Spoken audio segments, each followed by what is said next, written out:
একজন মহিলা প্রতিদিন আল্লাহর নামে একটি রুটি বানিয়ে নিজের ঘরের বাইরে ঝুলিয়ে রাখতেন। সেই রুটি নিতে প্রতিদিন এক বৃদ্ধ লোক আসতো, কিন্তু রুটি নেওয়ার পর সে কখনো তার শুকরিয়া আদায় করতো না, কোনো দোয়াও করতো না, শুধু একটি কথা বলতো, তুমি যা করছো সেটাই একদিন তোমার কাছে ফিরে আসবে। এই কথা শুনে মহিলার মন ভারী হয়ে যেত।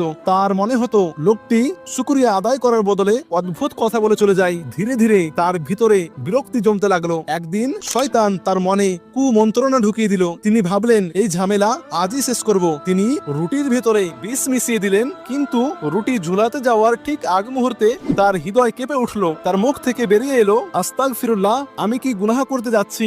সঙ্গে সঙ্গে তিনি বিষ মেশানো রুটি আগুনে ফেলে দিলেন। নতুন করে একটি পরিষ্কার ভালো রুটি বানিয়ে আল্লাহর নামে বাইরে ঝুলিয়ে দিলেন। কিছুক্ষণ পর সেই বৃদ্ধ লোকটি এলো, রুটি নিল এবং প্রতিদিনের মতো সেই একই কথা বলে চলে গেলেন, তুমি যা করেছো সেটাই একদিন তোমার কাছে ফিরে আসবে। সেদিন সন্ধ্যায়